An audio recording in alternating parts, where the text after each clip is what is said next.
Itinatago ko ang aking pagkatao bilang nag-iisang anak ng isa sa mga pinakamayayamang tao sa Beijing upang maranasan ang isang dalisay na pag-ibig kasama ang isang babaeng si. Isang pag-ibig na hindi natatakpan ng katanyagan, hindi nakatali sa katayuan. Ngunit, sa mismong sandali na handa na akong ipahayag ang katotohanan, isang pag-uusap ang bumagsak sa akin na parang malamig na tubig. Ang grupo ng mga kaibigan niya, komportable na nag-uusap sa Pranses sa harap ko, malapit ka nang umuwi para magpakasal, paano na ang boyfriend mong ito? Maghihiwalay ba? Si Liwayway ina ay bahagyang umikot ng baso ng alak sa kanyang kamay, ang kanyang mga labi ay umusli sa isang malamig na ngiti, hindi kami maghihiwalay. Gusto ko siya, ngunit masyado siyang mahirap, hindi ko siya maipakilala sa pamilya. Ang kasal na ito ay para lamang masiyahan ang hinihingi ng pamilya, at ang tunay kong pag-ibig ay siya. Sa oras na yon, itatago ko siya, tahimik na alagaan sa labas. Nag-usat sila ng walang pag-aalinlangan, dahil sa kanilang mga mata, ako ay isang mahirap na tao, hindi karapat-dapat na makaintindi ng Pranses. Ngunit hindi nila alam na hindi ko kailanman sinabi sa sinuman na bihasa ako sa wikang ito. Ang mga salitang iyon, bawat pangungusap, ay parang malamig na mga kutsilyo na sumaksak sa aking puso.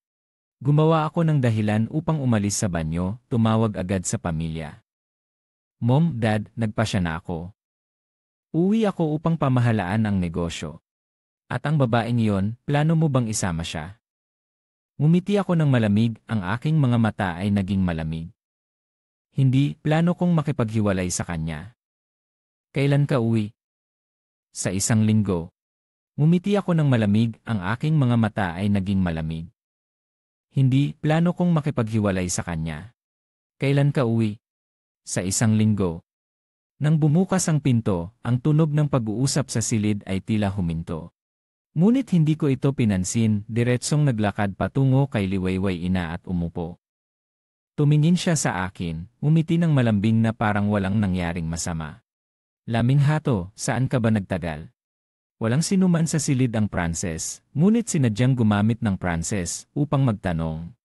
Ina, kailan kayo ni Bughaw hahangin magpapakasal? Ang baso ng alak sa aking kamay ay bahagyang nanginginig.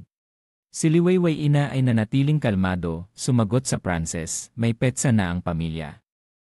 Sa loob ng kalahating buwan, ang buong silid ay biglang tahimik at sabay-sabay na tumingin sa akin. Isang tao sa grupo ng mga kaibigan, kalahating nagbibiro, kalahating seryoso, kung ikakasal ka kay Bughaw hahangin, ano na kay Ginoong Laming Hato? Maghihiwalay na ba? Dahan-dahang umiling si Liwayway ina, umiinom ng alak, na may boses na walang pakialam, ang kasal ay para lamang sa pamilya. Ang mahal ko ay si Ginoong Laming Hato. Pagkatapos niyang sabihin yon, ang buong silid ay napuno ng tawanan. Liwayway ina, seryoso ka bang naglalaro ng purong pag-ibig? Ganoon kalaki ang agwat ng katayuan at totoo pa rin? Ang tagapagmana ng pamilya Liwayway ay nagiging bulag sa pag-ibig. Ang mga boses ng pang-aasar ay umabot sa buong silid, ngunit siya ay bahagyang umikot, ang kanyang mga mata ay malambing na nakatingin sa akin, na para bang ako ang tanging tao sa kanyang puso. May isang tao na nagulat at humanga, mukhang talagang nagmamahalan sila. Pero hindi ba talaga siya marunong ng Pranses? Isang tao ang tumawa, siguradong hindi. Isang mahirap na tulad niya, saan siya kukuha ng pera para mag-aral ng wika? Magpakatatag ka. Walang nakakaalam na ako ay humihingal, ang aking kamay ay mahigpit na nakahawak sa baso ng alak hanggang sa maging maputla ang mga kasukasuan. Akala nila ako ay mahirap. Akala nilang hindi ko naintindihan ang Pranses. Ngunit hindi nila alam na ako ay anak ng isa sa mga pinakamayayamang tao sa Beijing. Sa nakaraang 5 taon, itinago ko ang aking pagkatao upang maranasan ang tunay na pag-ibig. Akala ko, mahal niya ako para sa kung sino ako, akala ko hindi niya ako ipinakilala sa kanyang pamilya dahil sa takot sa agwat ng katayuan. Akala ko, sa tamang oras, sasabihin ko sa kanya ang katotohanan. Ngunit sa katotohanan, mula sa simula, pinili na niya ang kanyang sariling landas. At ako, isa lamang sa mga kawawang tao na naligaw ng pag-ibig na aking pinaniwalaan. 3 araw na ang nakalipas, aksidente kong nakita ang isang maliwanag na imbitasyon sa kasal sa kanyang mesa. Ang pangalan ng ikakasal ay Bughaw Hahangin. Akala ko, sa tamang oras, sasabihin ko sa kanya ang katotohanan. Ngunit sa katotohanan, mula sa simula, pinili na niya ang kanyang sariling landas. At ako, isa lamang sa mga kawawang tao na naligaw ng pag-ibig na aking pinaniwalaan. 3 araw na ang nakalipas, aksidente kong nakita ang isang maliwanag na imbitasyon sa kasal sa kanyang mesa. Ang pangalan ng ikakasal ay Bughaw Hahangin. At ang ikakasal ay si Liwayway Ina. Sa oras na yon, akala ko nagkamali ako ng nakita. Ngunit hindi, ang kanyang pangalan ay malinaw na nakasulat doon, bawat letra ay parang isang saksak sa aking puso. Sa kabila ng pagsasabi ng pagmamahal sa akin, sa likod niya ay tinanggap na niya ang kasal na itinatag ng pamilya. Sa isang banda, pinapangalagaan niya ako, malambing na tinatawag akong asawa. Sa kabilang banda, abala siya sa paghahanda para sa kasal sa isang lalaking karapat-dapat sa kanyang katayuan. Sa sandaling iyon, bigla kong naisip, hindi na kailangang magsalita pa. Siya ay magpapakasal. Ako ay magmamana ng negosyo. Pareho kaming may maliwanag na hinaharap. Matapos ang ilang linggong pag-inom, ang salo-salo ay sa wakas ay natapos.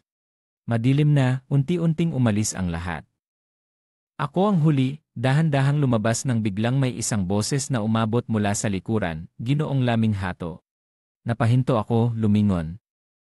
Ang tumawag sa akin ay isang kasosyo na naghanap ng lahat ng paraan upang makipagtulungan sa aking ama. Isang alon ng pagkabahala ang umusbong sa aking puso. Isa na namang tao ang nakakaalam sa akin. Ayokong ipakita ang aking pagkatao dito. Habang nag-iisip ng paraan upang harapin ito, biglang may isang babae na kasama ni Liwayway Ina ang tumawa. Ang kanyang mga mata ay may paghamak na tiningnan ako mula ulo hanggang paa. Ang mga tunog ng pang-aasar ay agad na sumiklab. Hindi na sila nag-usap sa Pranses. Sa pagkakataong ito, nagbiro sila sa harap ko, gamit ang isang wika na tiyak na naintindihan ko. Ngunit nakatayo lang ako roon, walang emosyon. Sa gitna ng masayang tawanan, wala akong reaksyon. Sa kabaligtaran, si Liwayway Ina ay tila hindi nasisiyahan. Bahagyang tumingin siya sa taong nagsalita, ang kanyang mga mata ay may kaunting babala. Ang taong iyon ay napahinto, nagpakita ng ngiti at unti-unting nanahimik. Napansin din ng iba, walang sinuman ang nagdagdag ng salita. Sinundan ko siya sa buong daan pauwi. Wala kaming sinabi sa isa't isa. Tahimik na tila nakakapanghina. Tahimik na tila nakakapanghina. Pagdating sa bahay, nagpalit siya ng sapatos, sa wakas ay nagsalita. Hindi mo na kailangang samahan ako sa mga ganitong salu-salo. Nanatili akong kalmado, tahimik na nagtanong, dahil sa tingin mo ay pinapahiya kita. Napahinto siya, malinaw na hindi niya inaasahan ang tanong ko. Isang segundo ang lumipas, inabot niya ang kamay upang haplusin ang aking ulo tulad ng dati, ngunit iniiwasan ko ito. Ang atmosfera ay tila awkward. Si Liwayway Ina ay huminga ng malalim, ang kanyang boses ay naging mas malambing. Ano bang iniisip mo? Ayokong masaktan ka. Ngunit ang agwat ng katayuan sa pagitan natin ay masyadong malaki, mga ganitong bagay ay mangyayari pa. Hindi ako sumagot, tahimik na nakatingin sa kanya. Hindi ba nagmadali ang pamilya mo na pakasalan ka? Bahagyang natigilan siya, ngunit agad na bumalik ang kanyang mga mata sa karaniwang kalmado. Laming Hato, sapat na sayo na malaman na mahal kita. Ang iba pang mga bagay, hahanapan ko ng solusyon. Tahimik akong nagmuni-muni. Kung hindi ko siya masusing pinagmamasdan, talagang hindi ko matutukoy kung ano ang kakaiba sa kanya. Ngunit, ang paraan ng iyong pagresolba, hindi ba't ang ibig sabihin nito ay sumunod sa kagustuhan ng pamilya, magpakasal sa isang tao, ngunit nais pa ring panatilihin ang isang tao sa labas? Pumasok siya sa banyo. Ang kanyang likuran ay unti-unting nawala sa likod ng pinto. Hindi ako nagsalita. Bigla, mula sa bedside cabinet, isang tunog ang umabot. May bagong mensahe ang kanyang telepono. Hindi niya kailanman itinago ang password sa akin. Binuksan ko ang telepono, pinindot ang mensahe. Mula kay Bughaw Hahangin. Ako, bukas ay kailangan nating magpulong ang mga pamilya. Kung hindi ka mananatili sa akin ngayon, maaaring malaman ng mga magulang ang tungkol sa ating pekeng kasal. Alam kong mahal mo ang boyfriend mo, ngunit sa mga araw na ito, maaari mo bang bigyan ako ng kaunting dangal? Napangiti ako. Ang mga salita ay tila mapagpakumbaba, ngunit nakita ko ang kanyang tunay na layunin. Una, ginamit ang dahilan ng mga magulang upang pakiusapan siyang manatili. At pagkatapos, patuloy na hahanap ng dahilan upang unti-unting makapasok sa kanyang buhay. Wala akong pakialam. Dahil ang lahat ng ito ay wala nang kinalaman sa akin. Nagpasya na akong umalis. Naisip ko yon, inilagay ko ang mensahe sa estado ng hindi pa nababasa at dahan-dahan kong ibinalik ang telepono sa dati nitong pwesto. Makalipas ang ilang sandali, lumabas si ako mula sa banyo, kinuha ang telepono upang tingnan. Sa susunod na sandali, tiningnan niya ako ng may pag-aalala. Laming hato, biglang may mahalagang bagay sa kumpanya na kailangan mong asikasuhin ngayong gabi. Hindi ka na makakauwi, magpahinga ka na lang dito. Agad siyang umalis, hindi na napansin ang aking reaksyon, at hindi rin niya alam na dati ay lagi akong nag-aabot sa kanya sa pinto, nagrereklamo at umaasang makakapaglaan siya ng mas maraming oras para sa akin. Pero sa pagkakataong ito, hindi ko siya pinigilan, pinanood ko ang kanyang likod habang unti-unti siyang nawawala. Ding dong! Kaakibat ng pag-alis ni ako, nakatanggap din ako ng mensahe sa telepono. Sa isang salita ko, hahanapin ako ni ako. Bukas, makikita kami ng pamilya ng bawat isa. Kapag talagang ikinasal kami, ano ka? Isang kasintahan na hindi maipapakita sa liwanag. Ang mga salita ni Bughaw Hahangin ay talagang masakit pakinggan. Ngunit ang mas nakakasakit ay ang kutsilyo na ginamit upang saktan ako ay ibinigay mismo ng girlfriend kong akala ko ay makakasama ko sa habang buhay sa ibang tao. Marahil ay hindi alam ni ako na kahit hindi ko natagpuan ang imbitasyon sa kasal, hindi niya maitatago sa akin ng matagal ang kanyang nalalapit na kasal sa ibang tao. Dahil pagkatapos kong matuklasan ang imbitasyon, idinagdag ako ni Bughaw Hahangin bilang kaibigan. Sa mga nakaraang araw, patuloy siyang nagpapadala sa akin ng maraming nakaka-provoke na larawan. Larawan ni ako at Bughaw Hahangin na sumusubok ng wedding dress, larawan nilang pumipili ng diamond rings, larawan nilang nag-inspeksyon ng venue para sa kasal. Bawat larawan ay ganap na nagwasak sa lahat ng damdamin ko para kay ako. Nang gabing iyon, hindi umuwi si ako at wala akong pakialam. Nang magising ako kinabukasan, diretsong pumunta ako sa kumpanya, nag-submit ng resignation letter, at natapos ang proseso ng pag-alis sa parehong araw. Sa oras ng tanghalian, kumain ako kasama ang mga katrabaho sa ibaba. Matapos marinig na natapos ko na ang proseso ng pag-alis, isang malapit na katrabaho ang hindi nakatiis at nagbiro. Kamakailan, madalas akong nanonood ng mga video tungkol sa mga katrabaho na biglang umaalis para magmana ng kayamanan. Laming hato, hindi ka naman biglang umalis para magmana ng kayamanan, di ba? Nagbiro lang ang katrabaho, ngunit bahagya akong tumango para magmana ng kayamanan niya. Nagulat ang lahat sa loob ng ilang sandali at pagkatapos ay nagtawanan, itinuturing lamang itong biro na walang gaanong halaga. Ngumiti ako at hindi na nagbigay ng karagdagang paliwanag. Pagkatapos kumain, tinipon ko ang lahat ng gamit, inilagay sa isang kahon at niyayakap ito pauwi. Pagdating ko, nandyan si Liwayway Ina sa bahay, at nang makita akong may hawak na kahon, medyo nagulat siya, umuwi ka na ba?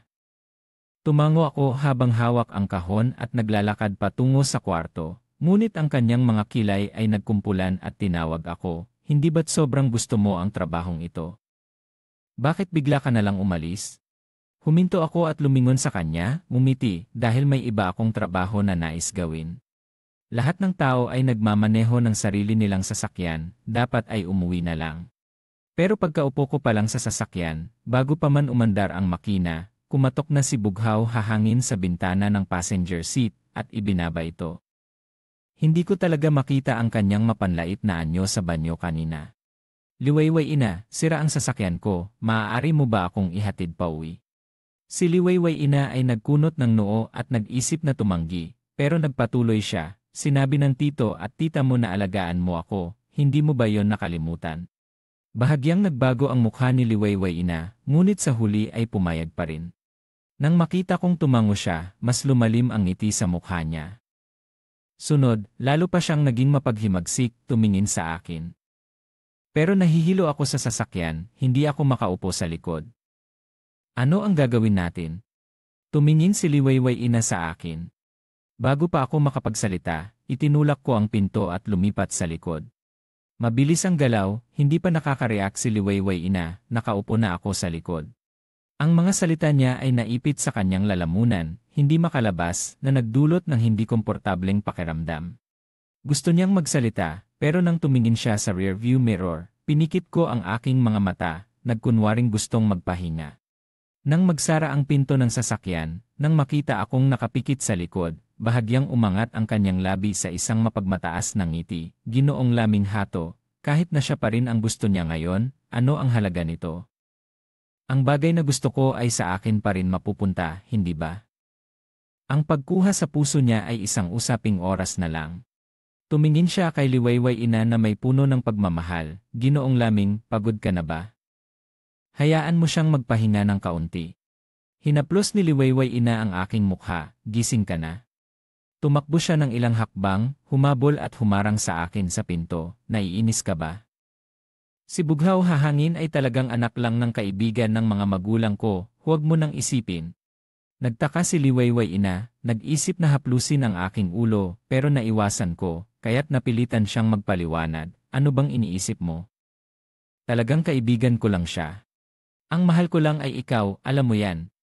Nakita ang kanyang nagulat na mukha, diretsong pumasok ako sa pinto. Hindi ako maganda ang pakiramdam, magpahinga na ako sa kwarto. Pagkatapos sabihin yon, agad kong isinara ang pinto, ganap na pinigilan ang posibilidad na makapasok si Liwayway ina sa kwarto. Kinabukasan ng umaga, nag-aalmusal kami ni Liwayway ina sa dining room sa unang palapag nang biglang tumunog ang telepono sa tabi ko. Nais kong mag-isip ng paraan upang kanselahin ang pagkikita na ito nang tumunog ang kanyang telepono. Ito ay isang tawag mula kay Bughaw Hahangin. Nang lumapit siya sa akin, nag-aalala niyang kinansela ang pagkikita. Laming Hato, bigla akong may mahalagang bagay, sa susunod na lang ako makikilala sa tito at tita, okay lang ba? Akala ko magagalit ako at sisigaw, pero sa huli ay tahimik lang akong tumango. Sakto lang na may kailangan din akong gawin ngayon. Nang dumating ako sa lugar ng pagkikita, binuksan ng lahat ang mga regalo, at nang makita ang bawat kahon ay may bagong branded na item, agad silang nagulat, Laming Hato, saan mo nabili ang mga ito? Ang ganda nila, lahat ay tunay. Nakita ang kanilang mga mukha na puno ng kasiyahan, hindi ko napigilan ang sarili kong magpaliwanag, pero tila hindi sila naniniwala. Kaya't nagpasya akong ibulgar ang aking tunay na pagkatao. Sa totoo lang, lahat ng sinabi ko dati tungkol sa aking ama na naglalaro, at ang aking ina na may malubhang sakit ay pawang kasinungalingan. Ang tunay kong pagkatao ay ako ang nag-iisang anak ng bilyonaryong pamilya si. Nang marinig ito, ang lahat ay nagulat sa una, pagkatapos ay nagulat at sa huli ay labis na natuwa, o Diyos ko, ang binata ay nandito lang sa tabi ko. Nang banggitin si Liwayway ina, nawala ang ngiti sa aking mukha. Plano na niyang magpakasal sa iba. Paano mangyayari yon? Nang marinig ito, puno ng pagdududa ang aking mga kaibigan. Upang protektahan ka, nagmaneho siya ng matatag, sa huli ikaw ay walang sugat, ngunit siya ay nagkaroon ng 3 fractured ribs, nakahiga sa ospital ng 3 buwan, halos hindi nagising. Nang marinig ng mga kaibigan ang mga nakaraang kwento, hindi ko maikaila ang damdaming bumabalot sa akin. Noon, talagang mahal ako ni Liwayway ina, mahal na handang isakripisyo ang kanyang buhay. Pero ngayon, umiling ako, umiti ng bahagya, tama nga, mahal niya ako, pero ang pamilya niya ay naniniwala na ang aking pagkatao ay hindi sapat para sa kanya. Bago ko pa man maipahayag ang aking tunay na pagkatao, pumayag na siyang magpakasal sa iba. Sa kanyang pananaw, pagkatapos ng kasal, marahil ay nais niyang maging aking kabit. Agad na nagalit ang mga kapatid nang marinig ang mga salitang ito, ano? Kabit? Para sa nag-iisang anak ng bilyonaryo na maging kabit. Talagang nababaliw na ang pamilya Liwayway ina. Sige, sige, kung alam niyang tahimik kang umalis sa bahay, alam niyang tunay na pagkatao mo, tiyak na magsisisi siya. Sa pagkakataong iyon, pumasok si Liwayway ina at bughaw hahangin mula sa pinto. Nang marinig ang kanilang mga sinasabi, nagkunot ang kanilang mga noo, anong tunay na pagkatao? Nang makita silang pumasok, may isang kaibigan na nagtatangkang magsalita ay agad kong pinigilan. Tumingin ako sa dalawang pumasok, malamig ang aking tono, bakit kayo nandito? Nang marinig ang tanong ko, hindi maiiwasang makaramdam ng kaunting hiya si Liwayway ina. Umiwas ang kanyang tingin, may kooperasyon ang aming mga pamilya kaya't nagkita kami upang pag-usapan. Nang marinig ang sagot niya, napatawa ako sa loob. Alam ko namang may kooperasyon kayo. Kooperasyon sa kasal, hindi ba?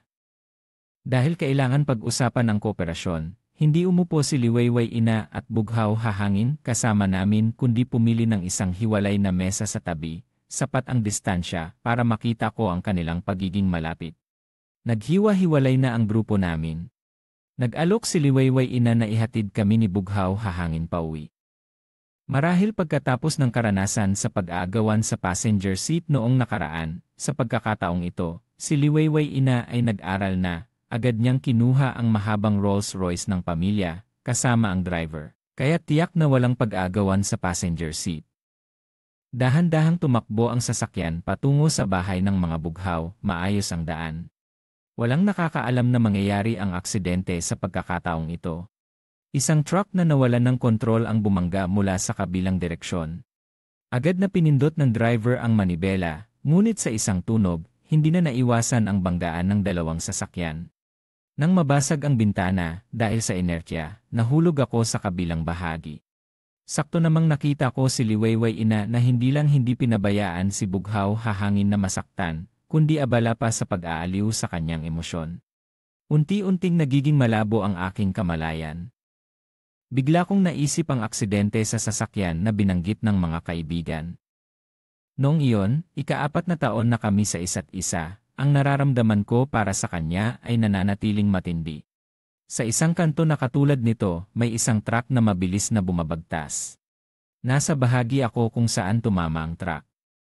Sa isang iglap, napagtanto niyang hindi na siya makakaiwas, tanging magagawa na lang niyang pilitin ang pagliko ng sasakyan upang ang bahagi niya ang tumama.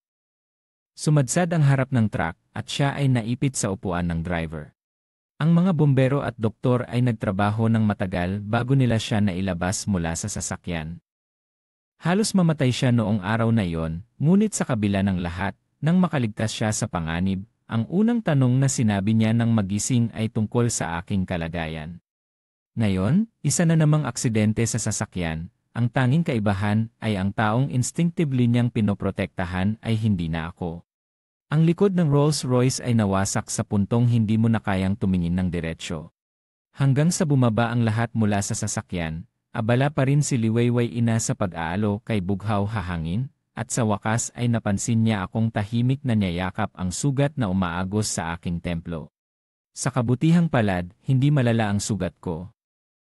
Matapos ang bandaging sa ospital, wala nang malalang problema, ngunit dahil sa sugat sa ulo, pinayuhan pa rin ako ng doktor na manatili sa ospital para sa obserbasyon ng 2 araw.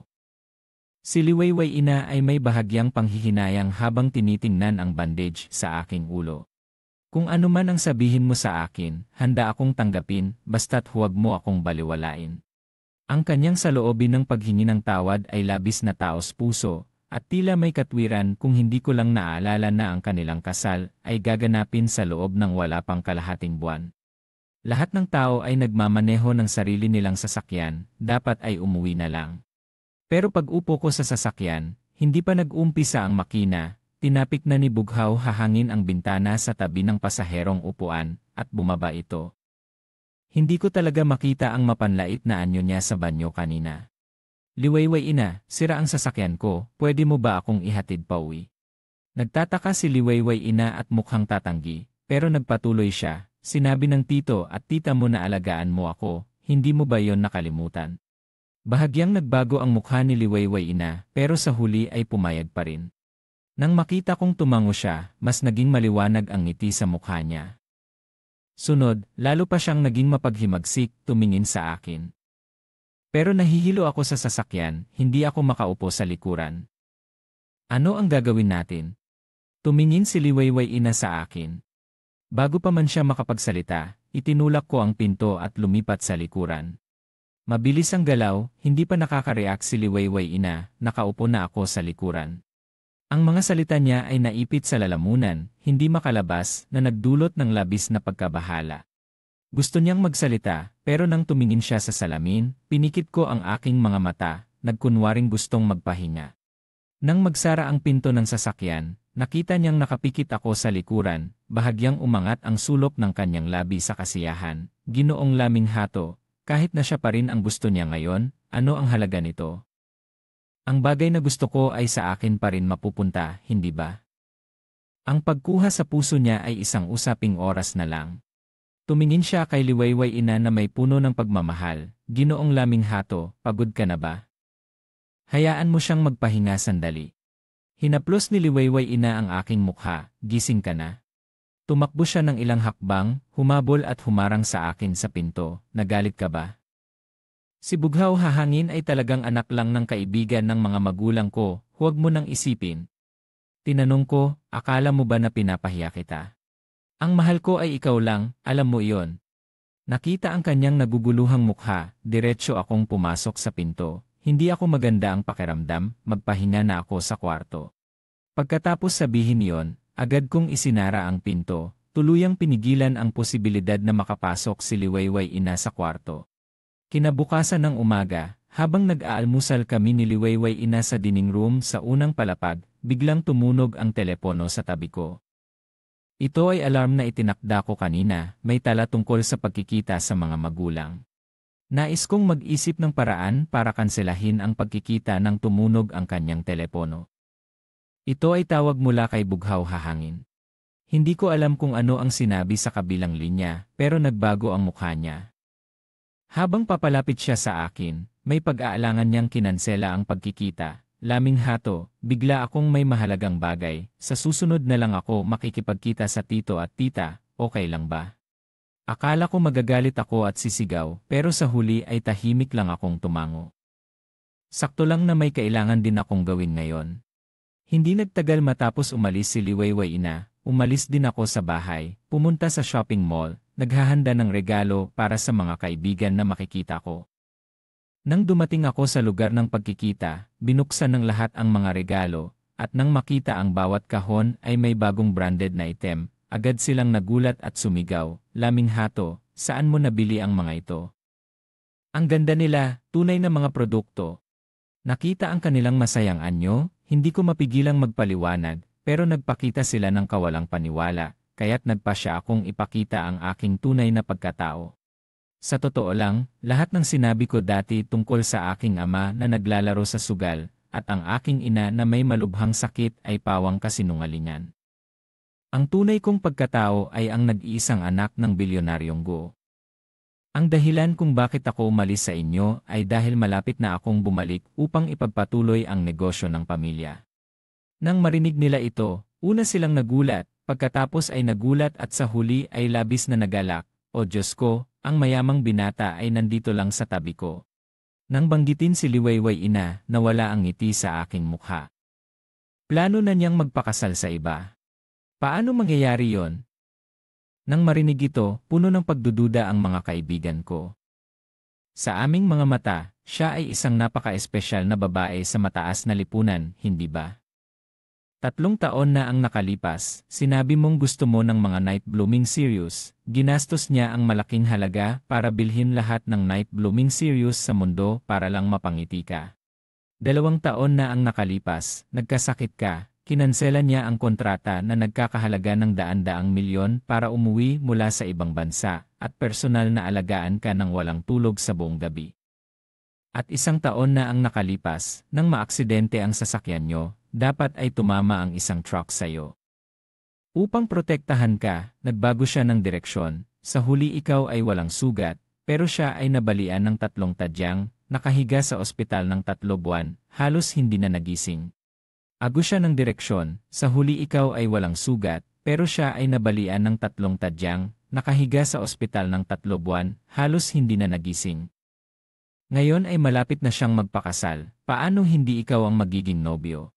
Nang balikan ng mga kaibigan ang mga nakaraang pangyayari, hindi ko maiwasang makaramdam ng labis na damdamin. Noon, talagang mahal ako ni Liwayway ina, mahal na handang isakripisyo ang kanyang buhay. Pero ngayon, umiling ako, umiti ng bahagya, tama siyang mahal ako, pero iniisip ng kanyang pamilya na hindi ako karapat-dapat para sa kanya. Hindi ko pa nasasabi ang aking tunay na pagkatao, pumayag na siyang magpakasal sa iba. Sa kanyang pananaw, pagkatapos ng kasal, marahil gusto niya akong gawing kabit. Agad na nagalit ang mga kapatid nang marinig ang salitang ito, ano? Kabit? Para sa nag-iisang anak ng bilyonaryo na maging kabit. Talagang nababaliw na ang pamilya Liwayway ina. Sige, kung malaman niyang tahimik kang umalis sa bahay, at alam niyang tunay mong pagkatao, tiyak na magsisisi siya ng labis. Sa pagkakataong iyon, pumasok si Liwayway ina at bughaw hahangin mula sa pinto. Nang marinig ang kanilang mga salita, nagkunot ang noo, anong tunay na pagkatao? Nang makita silang pumasok, may isang kaibigan na nagbabalak sanang magsalita ay agad kong pinigilan. Tumingin ako sa dalawang pumasok, malamig ang tono, bakit kayo nandito? Nang marinig ang tanong ko, hindi maiiwasan ni Liwayway ina na maging medyo nahihiya, umiwas ang kanyang tingin, may kooperasyon ang dalawang pamilya kaya't nagkita kami para pag-usapan. Nang marinig ang sagot niya, napatawa ako sa loob. Alam ko na ang kooperasyon ng mga tao. Kooperasyon sa kasal, hindi ba? Dahil kailangan pag-usapan ang kooperasyon, hindi umupo si Liwayway ina at bughaw hahangin kasama namin kundi pumili ng ibang mesa sa tabi. Sapat na pwesto para makita ko ang kanilang pagiging malapit. Matapos kumain, naghiwa-hiwalay na ang grupo namin. Iminungkahi ni Liwayway ina na ihatid kami ni Bughaw hahangin pauwi. Marahil pagkatapos ng karanasan sa pag-aagawan sa pasaherong upuan noong nakaraan, sa pagkakataong ito ay nagkaroon ng karanasan si Liwayway ina, agad niyang kinuha ang pinalawig na Rolls Royce ng pamilya, may driver pa. Kaya tiyak na walang pag-aagawan sa pasaherong upuan. Dahan-dahan ang sasakyan papunta sa bahay ng mga bughaw, maayos ang daan. Walang nakakaalam na mangyayari ang aksidente sa pagkakataong ito. Isang truck na nawalan ng kontrol ang biglang sumugod mula sa kabilang direksyon.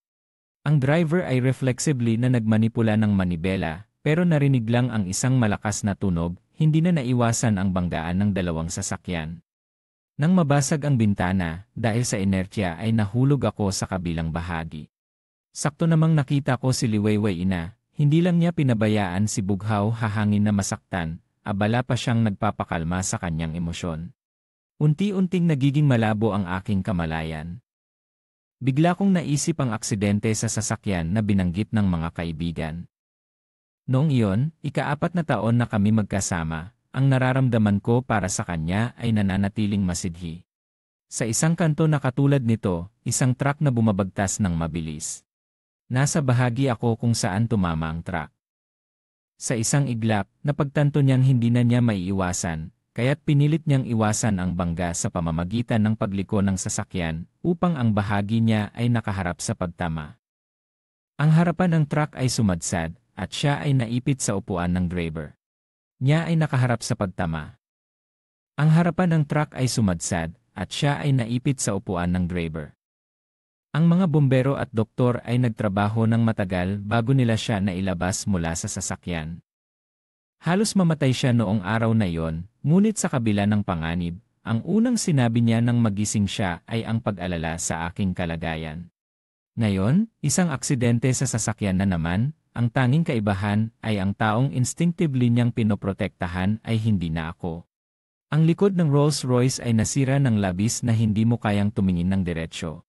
Hanggang sa bumaba ang lahat mula sa sasakyan, si Liwayway ina ay abala pa ring nagpapalakas ng loob kay Bughaw hahangin, at sa wakas ay napansin niya akong tahimik na niyayakap ang sugat na dumudugo sa aking templo. Sa kabutihang palad, hindi malala ang aking sugat. Pagdating sa ospital at matapos ang bandaging, wala nang malalaking problema, ngunit dahil sa sugat sa ulo, pinayuhan pa rin ako ng doktor na manatili sa ospital para sa obserbasyon ng 2 araw. Si Liwayway ina ay may kaunting pagsisisi habang tinitingnan ang bandage sa aking ulo. Laming hato, pasensya na, noong mga panahong iyon, naisip ko lang na magkakaroon kami ng pakikipagtulungan kay Bughaw Hahangin. Kailangan naming dumalo ng magkasama kaya't hindi dapat masaktan ang mukha niya. Kaya't pinrotektahan ko siya. Kung ikaw ay magagalit sa akin, sisigawan ako, tatanggapin ko, basta't huwag mo lang akong baliwalain, okay? Ang kanyang tono ng paghingi ng tawad ay labis na taos puso, at tila may katwiran kung hindi ko lang naaalala na ang kanilang kasal ay gaganapin sa loob ng wala pang kalahating buwan. Yumuko ako at walang sinabi. Patuloy pa rin si Liwayway Ina sa paghingi ng tawad, walang tigil na nagsasabi ng pasensya na. Bigla, tila naisip niya ang isang bagay, at ang kanyang mga mata ay kumikislap sa saya. Ilang araw na lang, kaarawan mo na, gusto kong bigyan ka ng regalo ng maaga, okay lang ba? Anong gusto mong regalo sa kaarawan, bibilhin ko para sa'yo. Sa wakas, itinataas ko ang aking mga mata at tinitigan siya, ang aking mga mata ay nananatiling walang emosyon. Sige, bumili ka sa akin ng tiket ng eroplano papuntang Edine sa 3 araw. Bakit ka pupunta sa Edine? Medyo nagulat siya ngunit mabilis din siyang nagbigay ng sagot, gusto mo bang maglakbay? Hindi ko na ipinaliwanag, tumango na lang ako. Si Liwayway Ina ay hindi na nagtanong pa, sa harap ko ay binuksan ang kanyang telepono at bumili ng tiket ng eroplano papuntang Edine. Matapos niyang bilhin, sinabi niya, sa mga panahong ito, abala ako at walang oras na makasama ka. Pumunta ka na sa Edine at kapag may oras na ako, susunod ako sa iyo. Ang tiket ng eroplano na ito ay medyo maliit na regalo sa kaarawan. Pagdating ng panahon, maghahanda ako ng malaking sorpresa para sa iyo. Umiling ako at bahagyang ngumiti, hindi ito maliit sa lahat, dahil ang tiket na ito ay daan pauwi ko. Liwayway Ina, salamat sa iyong regalo. Salamat sa iyong pagdala sa akin pauwi. Sa loob ng 2 araw sa ospital, si Liwayway Ina ay tila bumalik sa panahon ng aming bagong pag-ibig, maingat na inaalagaan ako, ngunit ang magandang tanawin ay hindi nagtagal, ang kanyang pag-aalaga ay natapos sa araw ng aking paglabas. Una niyang sinabi na may kailangan sa kumpanya, kaya't may driver na maghahatid sa akin pauwi. Pagkatapos, nakatanggap ako ng isang nakakaprovokang mensahe mula kay Bughaw Hahangin. Pasensya na, si Liwayway Ina at ako ay malapit ng ikasal. Ngayon, kailangan niyang sumama sa akin pauwi sa aming lumang bahay para kumain, kaya't mukhang wala siyang oras para sunduin ka sa paglabas mo. Wala akong pakialam sa mensaheng ito, tahimik akong umuwi at sinimulang ayusin ang aking mga bagahe. Sa araw ng aking pag-alis, maaga akong bumangon. 7 oras bago ang aking paglipad, isa-isa kong binuhat ang mga maleta palabas ng pinto, ngunit sa hindi inaasahang pagkakataon ay nakatagpo ko si Liwayway Ina na bumabalik. Nang makita ang mga maleta na nakatambak sa harap ng villa, nagulat siya at biglang umusbong ang isang pakiramdam ng pangamba sa kanyang puso. Anong nangyari? Akala ko ba ay pupunta ka lang sa Edine para maglibang? Mukha akong kalmado, tila talagang handa lang akong umalis para maglakbay, ngunit ang aking paliwanag ay hindi pa rin nakapagpasaya sa kanya. Hindi ba't 1 o 2 araw lang ang pupuntahan? Kailangan bang magdala ng maraming bagahe? Bahagya akong ngumiti, magdadala lang ako ng ilang damit, gusto kong kumuha ng maraming litrato. Ngunit dati, hindi ka naman mahilig sa pagkuha ng litrato. Sa mga pagkakataong naglakbay tayo ng magkasama, hindi ka kailanman nagdala ng ganitong karaming gamit. Ang pangamba ay kumalat mula sa kanyang puso patungo sa buong katawan, na nagpasimula sa kanya na buksan ang aking maleta upang tingnan kung totoo ang sinasabi ko. Nang siya ay handang kumilos, isang nagmamadaling tunog ng telepono ang pumutol sa kanyang isip. Ito ay tawag mula kay Bughaw Hahangin. Pagkatapos makinig sa tawag, hindi ko alam kung ano ang sinabi sa kabilang linya. Si Liwayway Ina ay tahimik na naghintay ng ilang sandali, ngunit sa huli ay umalis pa rin siya sa harap ng pinto. Bago siya umalis, hindi niya nakalimutang ipaalala sa akin muli, laming hato, huwag masyadong magtagal. Kapag nag-book ka na ng tiket pa uwi, ipaalam mo sa akin, susunduin kita. Hindi ako sumagot dahil alam kong hindi na ako babalik. Ang pagkikita na ito ay talagang pamamaalam. 5 oras bago ang paglipad, pinalitan ko ang password ng pangunahing pinto mula sa aking kaarawan patungo sa kaarawan ni Bughaw Hahangin. Pagkatapos, naglagay ako ng isang piraso ng papel na may tala sa pinto. Sa anumang kaso, ito ay magiging tahanan ni Ginoong Bughaw, kaya mas makatuwiran na ang password ay nakabase sa kanyang kaarawan. 3 oras bago ang paglipad, hinanap ko ang lahat ng mga litrato naming magkasama ni Liwayway Ina sa villa, isa-isa kong itinapon ang mga ito sa apoy. Niyayakap ko siya, naghalikan kami sa ilalim ng mga paputok, paulit-ulit na sinasabi na siya ay akin. Siya ay naghayag ng kanyang pag-ibig sa akin sa ilalim ng paglubog ng araw sa Ilog Tinhe, nangako na mamahalin ako habang buhay. Siya ang nagprotekta sa akin sa isang aksidente sa sasakyan na nagdulot ng 3 sugat. Ang kanyang social media ay puno ng mga larawan namin. Magkasama kaming dumaan sa tagsibol, naglakad sa tag-init, tinanggap ang taglagas, at naghanap ng taglamig. Ngayon, habang unti-unting nauubos ang mga alaala, kami rin ay ganap na nagwakas. 2 oras bago ang paglipad, tumunog ang aking telepono. Nang buksan ko ito, isang video ang ipinadala ni Bughaw Hahangin. Ang video ay tila kinukunan sa isang salusalo ng pamilya, kasama ang mga kaibigan ni Liwayway Ina, mga kapatid ni Bughaw Hahangin, at mga magulang ng 2 panig. Nagsisigawan sila, "Halika na, halika." Isang tao ang nagsabi, "Ate Liwayway Ina, ilang araw na lang at ikakasal na kayo, ano pa ang ikinahihiya?" Sa mga sigaw, si Bughaw Hahangin ay namumula, pinipikit ang kanyang mga mata at lumapit sa kanya. Ang mga sigaw ng lahat ay lalong lumakas at nagiging mas mapilit. Si Liwayway Ina ay nakatitig lamang sa taong nasa harap niya at sa huli ay pinikit ang kanyang mga mata at siya ay humalik pabalik. Ang video ay patuloy na umuulit. Sa ika-7 ulit, dumating ang mensahe mula kay Bughaw Hahangin, "Ginoong Laminghato, napanood mo na ba? Ako na ang manugang na kinilala ng pamilya ni Liwayway. Ang pamilya mo ay mahirap, paano ka mapapansin ng pamilya ni Liwayway? Sa ganitong kalagayan, kahit ang isang pulubi ay tila mas angkop. Anong silbi ng pagmamahal ni Liwayway Ina sa'yo?" Unti-unti nang nababasag ang kanyang depensa sa akin. "Sa tingin mo, gaano pa katagal bago kami matutulog?" Hindi ko sinagot ang mensahe niya, tahimik kong iniprint ang lahat ng mga nakakaprovokang mensahe na ipinadala niya sa mga nakaraang araw at inayos ito sa isang tumpok sa walang laman na sala.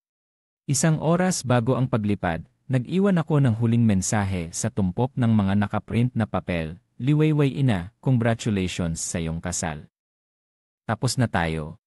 Pagkatapos, hinila ko ang maleta palabas ng villa, sumakay ng taxi patungo sa paliparan. "Liwayway Ina, mula ngayon, babalik na ako bilang anak ng mayamang tao, wala nang kaugnayan sa iyo."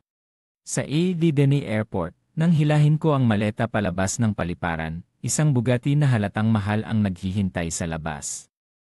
Nang makita akong lumabas, agad na binuksan ng lalaki sa labas ng sasakyan ang pinto para sa akin. "Young Master, pakiakyat sa sasakyan." Ang mga bagahe ay inilagay sa sasakyan.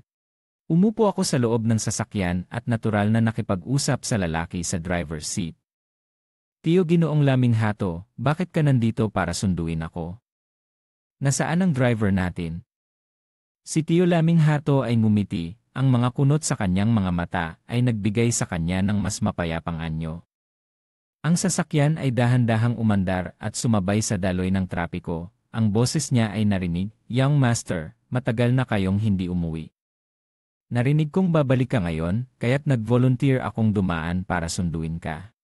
Mukhang namimiss mo na ako." Ngumiti ako, may bahagyang pang-aasar sa aking mga mata. Agad na huminto ang sasakyan sa harap ng villa ng pamilya Ginoong Laminghato. Pagbaba ng sasakyan, diretsong pumasok ako sa villa.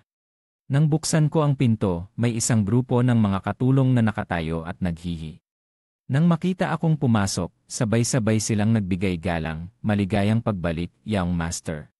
Medyo naguluhan ako. Si Tio D ay nagdala ng maleta at agad na tinanggap ito ng mga katulong at dinala sa itaas. Nakita ang aking naguguluhang mukha, si Tio D ay tumawa ng malakas. Mahalaga sa mga may-ari ang seremonya, nang malaman nilang uwi ka, nag-training sila buong gabi para sa pagtanggap. Tumango ako. Kahit na ang tanawin na ito ay labis na magarbo, hindi ako nagsalita upang masira ang saya at diretsong pumunta sa sala. Totoo nga, ang sala ay puno ng tao. Naroroon ang aking mga magulang ko kasama ang aking tiyuhin at tiya, lahat sila ay naroroon. Lumapit ako at bumati sa bawat isa at umupo sa tabi ng aking mga magu. Nakita ang kanilang mga nag-aalagang mukha, ang aking pinapanatiling kalmado ay biglang naglaho, at sa aking puso ay umusbong ang isang damdaming hindi maipaliwanag. Mula pagkabata, ako ay pinalad ng lahat ng matatanda sa bahay, hindi kailanman nakaranas ng anumang paghihirap. Hanggang sa nagpasya akong itago ang aking pagkatao upang sanayin ang aking sarili, pumunta sa Haiti Dene at makilala si Liwayway Ina. Sa loob ng 5 taon, ibinigay ko sa kanya ang isang tapat na puso. Noon, talagang nais kong makasama siya habang buhay at naniniwala akong balang araw kami ay magiging tanging isa sa isa't isa. Ngunit sa kasamaang palad, sa huli, ako ay naging lihim na kasintahan niya nang hindi ko alam. Isang tapat na puso ay sa huli ay para lamang sa mga aso. Napansin ng aking ina ang aking pagkabigo, hinaplos ang aking balikat, nangyari na ang mga bagay, hayaan mo na itong lumipas. Ang hindi natin kinatatakutan ay ang paggawa ng pagkakamali, sa anumang kaso, magsisimula tayong muli. Wala tayong kakulangan sa kakayahang magpatawad sa mga pagkakamali. Sa mga salitang nagpapalakas ng loob mula sa aking mga magulang ko, ang aking pakiramdam ay unti-unting humupa. Nakita ito ng iba, agad silang nagbago ng paksa, inilabas ang mga regalo na inihanda nila mula sa dati. Sa puntong ito, napagtanto ko na ang mga sinabi ng aking ina sa nakaraang tawag ay hindi labis na pinalalaki, kundi tila medyo mapagpakumbaba. Ang mga sertipiko ng pagmamay-ari ng bahay ay nakatambak, at sa ibabaw nito ay isang hanay ng mga susi. Ang pinakakapansin-pansin ay ang relo na may mga diamante na nakalagay sa gitna, gawa sa ginto at diamante. Ang bawat diamante ay malaki, naglalabas ng pambihirang at mahalagang anyo. Ngunit tila hindi pa rin sila nasiyahan, patuloy na pinupuno ang mesa sa harap ko na parang iyon lang ang makapagpapasaya sa kanila. Sa tamang pagkakataon na ako ay magpapaalam na walang kailangan, biglang bumangga ang aking tiya sa mesa, ang kanyang mga mata ay nagniningning. Laming hato, kakahiwalay mo lang, di ba? Sakto lang, mayroon akong kaibigan, ang kanyang anak na babae ay bagong balik mula sa ibang bansa. Nag-aalala ang kaibigan ko na hindi makahanap ng kasintahan ang kanyang anak na babae sa mahabang panahon. Bakit hindi kayo magkita, para lang makilala? Napahinto ako, agad na umalis ng kamay na nagsasabing hindi ko kailangan, ngunit hindi nakinig ang tiya. Agad na kinuha ang kanyang telepono at ibinigay sa akin ang isang contact number. Ang batang iyon ay nakilala ko bago siya umalis sa ibang bansa, napakaganda. Kahit na walang kapalaran, hindi masama kung maging magkaibigan. Sa kabutihan ng akin tiya, sa wakas ay pumayag ako sa mungkahi. Ngunit ang hindi ko inaasahan ay nang buksan ko ang aking contact list, natagpuan kong mayroon na akong numerong iyon sa listahan ng mga kaibigan. Nag-click ako upang tingnan. Walang anumang tala, ang larawan ng profile ay isang waning muon sa purong itim na background. Nagulat ako, sinubukan kong alalahanin, ngunit hindi ko pa rin matandaan kung kailan ko nakilala ang taong ito. Sa anumang kaso, lahat ng sagot ay lilitaw kapag nagkita kami. Habang naghahanda ako para sa aking blind date, si Liwayway Ina ay sa wakas nakauwi. Dahan-dahan nang bumababa ang gabi, hindi nagbukas ng ilaw ang villa. Nagulat siya at tumingin pataas, sa puntong ito ay nakita niya ang piraso ng papel na nakadikit sa pinto. Sa anumang kaso, ito na ang bahay ni Ginoong Bughaw, kaya mas makatuwiran na ang password ay ang kanyang kaarawan. Bahay ni Ginoong Bughaw. Biglang bumilis ang tibok ng puso ni Liwayway Ina. Posible bang may alam siya? Pero nakilala lang sila ni Bughaw hahangin isang beses. Ang iba pang tao ay hindi rin makakapagsabi sa kanya tungkol dito. Paano niya malalaman na ako ay ikakasal kay Bughaw hahangin? Agad na bumukas ang pinto ng villa, nagbukas ang ilaw, at ang villa ay nagningning. Sa puntong ito, bigla niyang naisip na 2 araw na ang nakalipas ay umalis ako sa Eden. Napakabihira kong umalis ng matagal mula sa kanya, kadalasang nasa bahay ako naghihintay sa kanyang pagbabalik. Posible bang totoo ang kanyang mga hinala? Pero pagkatapos ng ilang sandali, itinaboy niya ang pag-isip na ito. Marahil dahil sa mga nakaraang araw ay masyado akong kaunti ang oras na inilaan para sa kanya, kaya nag-isip siya ng mga bagay-bagay at aksidenteng nahulaan ang relasyon ko kay Bughaw Hahangin. Sa pag-isip na ito, pinunasan niya ang kanyang noo at naglakad patungo sa sala. Mukhang kailangan kong tawagan siya upang tanungin kung kailan siya uwi para makipag-usap ng maayos sa kanya. Ngunit nang makarating siya sa sala, hindi pa siya nakakapindot sa telepono, ang kanyang tingin ay nahatak ng isang bagay sa mesa ng sala. Agad siyang umupo sa sofa, kinuha ang stack ng papel na hindi niya alam kung ano, at may kaunting inaasahan sa kanyang puso. Ang sulok ng kanyang bibig ay umusbong ng isang mahina, ngunit mabilis na ngiti, ngunit agad na siya'y nanlumo nang makita ang nilalaman ng papel. Ang unang pahina ay may isang linya ng sulat kamay, wala nang iba. Agad na nakilala ni Liwayway Ina na ito ay sulat ko. Kung hindi mo ito babasahin ng mabuti, akalaing maganda lang ang pagkakasulat. Ngunit ang mga salitang isinulat ko ay parang isang malakas na suntok sa kanyang puso. Liwayway Ina, congratulations sa iyong kasal. Tapos na tayo.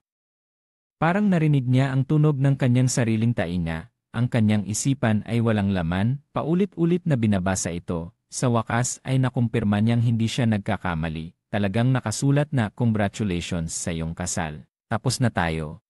Paano siya hindi kakailanganin? Ang kanyang kamay ay kusang lumipat sa unang pahina, pinunit ito, pinagsama-sama at itinapon ito sa malayo. Sa pamamagitan ng kilos na ito, lumitaw ang nilalaman ng pangalawang pahina, isang screenshot ng chat na nakaprint. Mula nang maging magkaibigan, hindi ko na sinave ang pangalan kaya tanging ang profile picture at nickname ng taong iyon ang nakita ni Liwayway Ina. Mga larawan nila na nagtatangkang magsuot ng wedding dress. Mga larawan nila na namimili ng mga diamond rings, mga larawan nila na nagtingin ng venue para sa kasal. At ang video na yon, ginamit ko ang isang frame na tumigil sa isang pinaka-representative na sandali sa buong video, ito rin ang frame na gusto kong makita niya.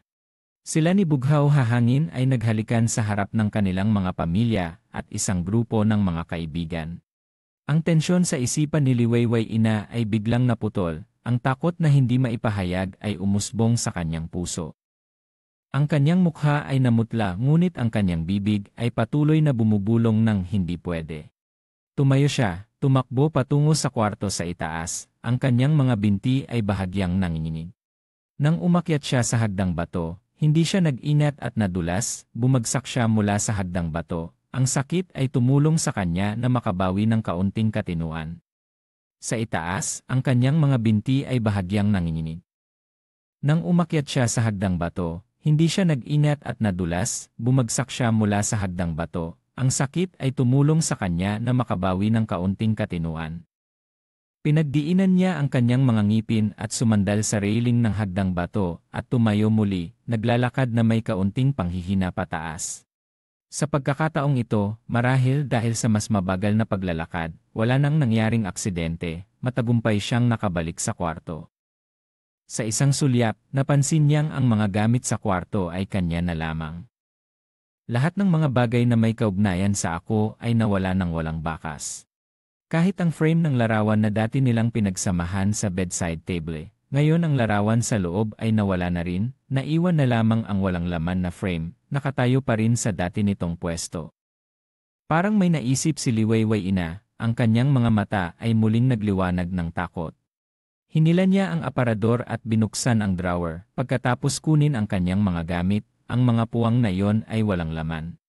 Ang kwarto, banyo, opisina, hinanap niya ang lahat ng sulok ng villa, lahat ng posibleng lugar na maaaring naglalaman ng mga bagay na may kaugnayan sa amin, ngunit wala nang natagpuang kahit isang bagay na may kaugnayan sa ako.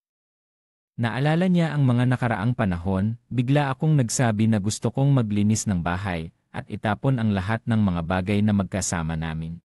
Ngayon, sa wakas ay naintindihan niya ang dahilan kung bakit ko ito ginawa. Napakamasakit na hindi siya nag-iwan ng kahit anong alaala. Ang pagkabahala sa kanyang puso ay tila naging katotohanan, ngunit hindi pa rin siya makapaniwala. Sa kanyang isipan ay tanging ang ideya na dapat akong hanapin upang tanungin ng malinaw. Hindi niya alam kung ano ang ginawa niya nang siya ay magising, nakabalik na siya sa sala. Sa telepono ay narinig ang mahabang tunog ng bisiton. Nagising ako mula sa aking tulog at hindi ko makita kung sino ang tumatawag kaya't direktang sumagot. Ang boses ko ay may kaunting pagkalito dahil hindi pa ako ganap na gising. Sino ito?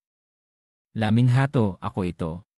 Siya ay magising, nakabalik na siya sa sala. Sa telepono ay narinig ang mahabang tunog ng bisiton. Nagising ako mula sa aking tulog at hindi ko makita kung sino ang tumatawag kaya't direktang sumagot. Ang boses ko ay may kaunting pagkalito dahil hindi pa ako ganap na gising. Sino ito? Laminghato, ako ito.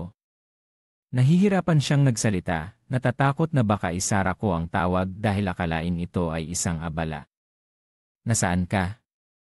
Gusto kitang makita, pati na rin ang mga larawan nating dalawa. Sa sandaling binanggit niya ito, ang aking kamalayan ay ganap ng nagising. Nakita ko ang telepono at malinaw na nakita ang mga salitang liwayway ina sa screen na pabuntong hininga ako. Mali ang kalkulasyon, nakalimutan kong i-block ang kanyang contact.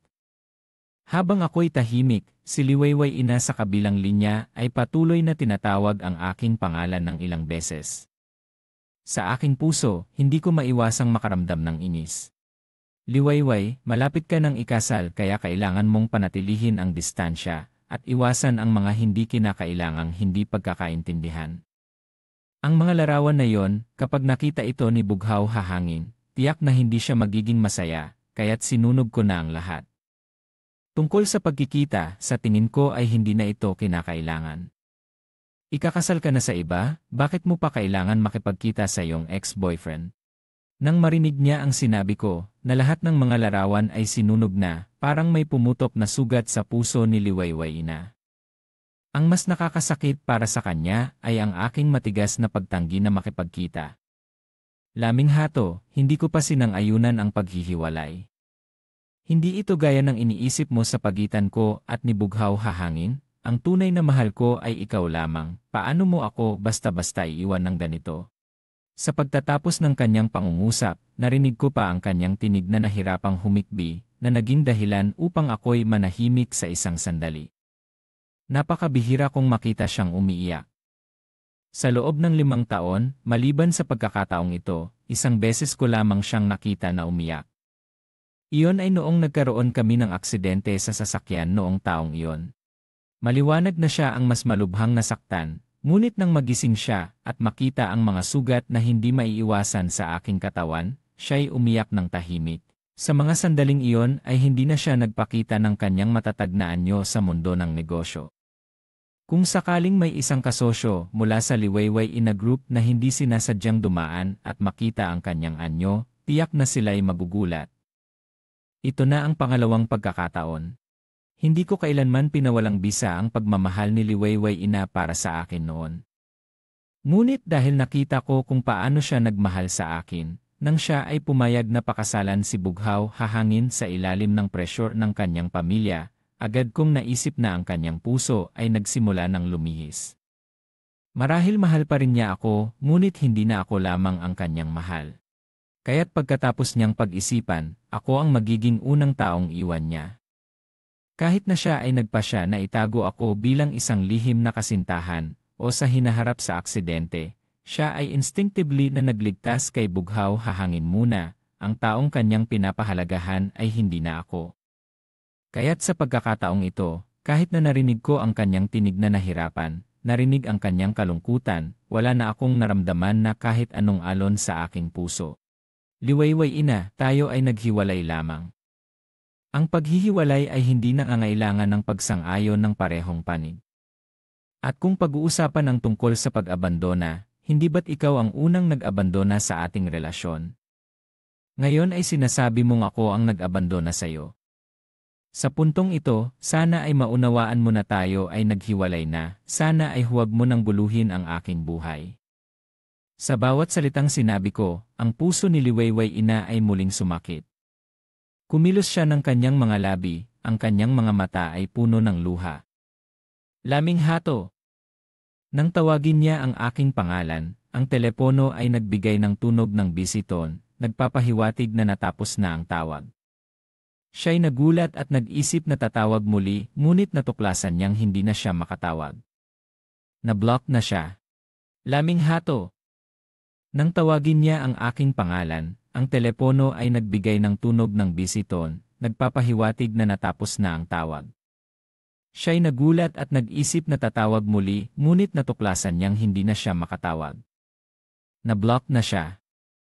Sinubukan ni Liwayway Ina ang iba't ibang paraan ng pakikipag-ugnayan, ngunit natuklasan na lahat ng mensaheng ipinadala ay may isang pulang tandang pananong. Siya'y nalumbay at naupo sa sofa, ang kanyang mga mata ay muling bumalik sa mga dokumentong iyon.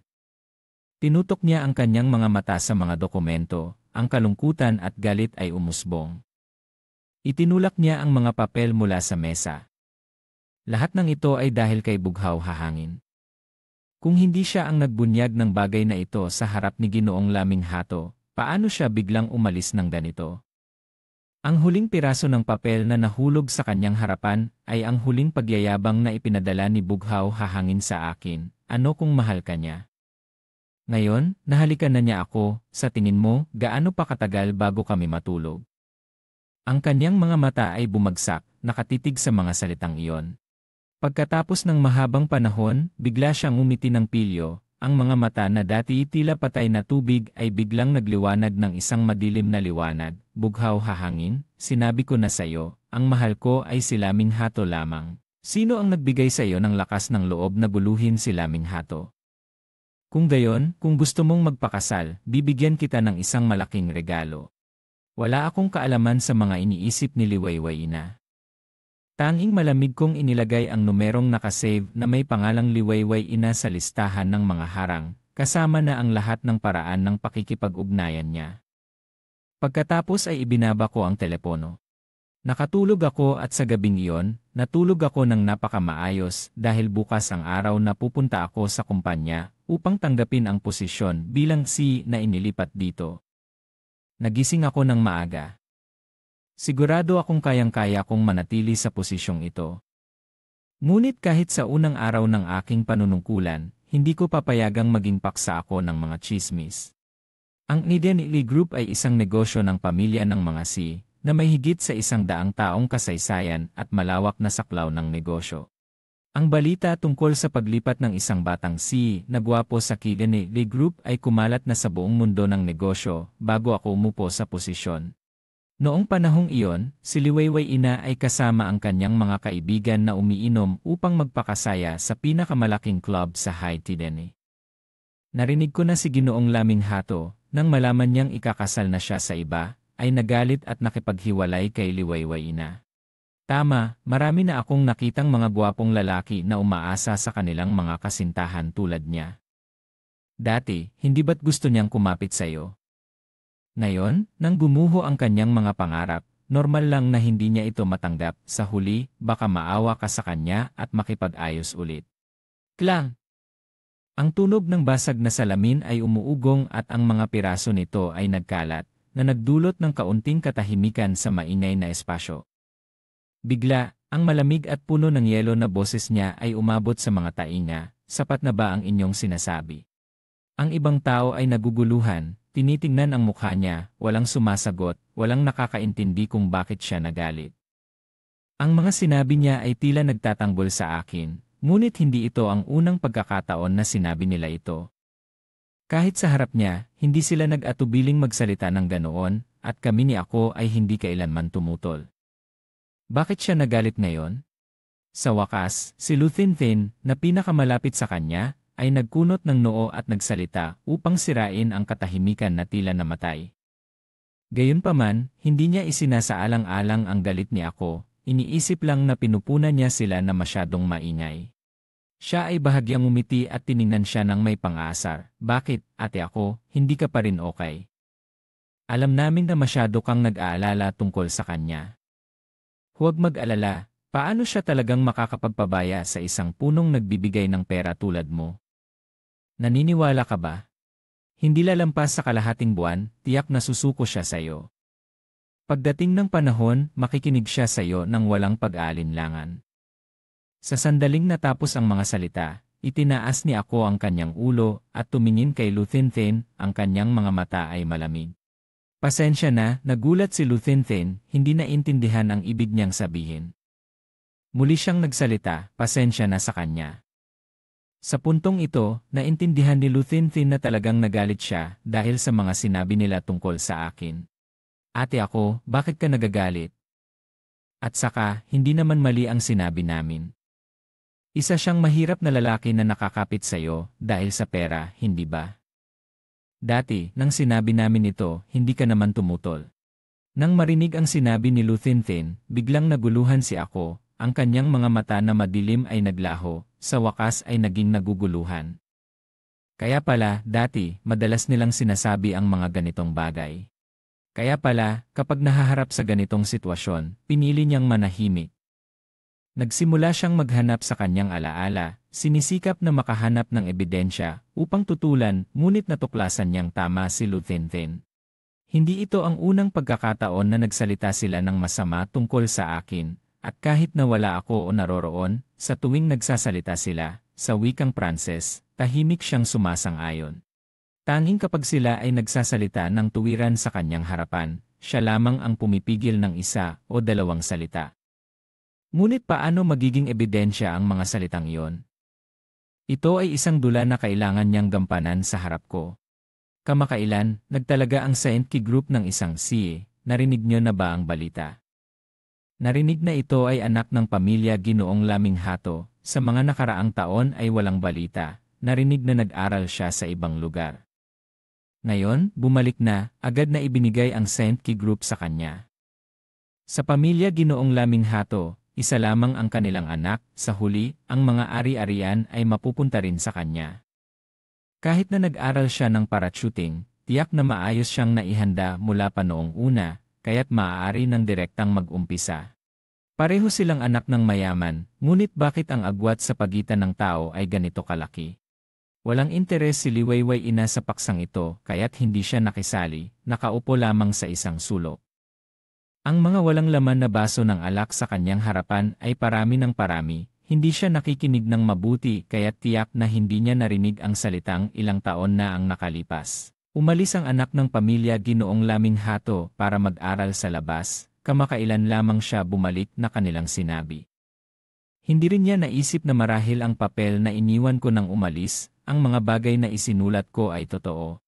Nang matapos ang lahat, madilim na ang gabi. Uminom si Liwayway Ina ng labis na alak, nagiging hindi matatag ang kanyang mga hakbang. Si Luthinthin at ang kanyang grupo ay nakita siyang hindi makatayo ng maayos, talagang hindi sila mapakali na iwanan siyang mag-isa, kaya't napilitan silang tumawag kay Bughaw Hahangin. Nang siya ay nagmadaling dumating sa tabi ni Liwayway Ina, tanging si Luthinthin ang natira. Nang makita siyang dumating, agad niyang ibinigay si Liwayway Ina sa kanya, Ate Ina, siya na ang bahala sa'yo. Kailangan mong dalhin siya pauwi ng maingat. Pagkatapos sabihin ito, nagbigay siya sa kanya ng isang sulyap, naiintindihan mo ba ang ibig kong sabihin? Kinuha niya ang kanyang susi at mabilis na umalis sa silid, iniwan si Liwayway Ina na lasing at si Bughaw Hahangin. Hindi niya siya dinala sa villa ng pamilya Liwayway kundi direkta sa kanyang sariling villa. Sa wakas, nang makapasok sa silid, inilapag siya sa malambot na kama. Maingat niyang pinunasan ang kanyang mukha at dahan-dahang humiga sa tabi niya. Liwayway Ina, sa wakas ay ikakasal na tayo, mas maaga lang ng kaunti. Ang babae sa tabi ay hindi alam kung talagang narinig ang kanyang sinabi, bigla siyang niyayakap, ang kanyang ulo ay nakasandal sa kanyang leeg, ang mainit na hininga ay bumubulong sa kanyang leeg, na nagdudulot sa kanyang katawan na hindi makontrol na manginig. Laming Hato. Wala siyang ibang galaw, tanging niyayakap siya ng mahigpit na tila kung bibitawan niya ito, siya ay muling mawawala.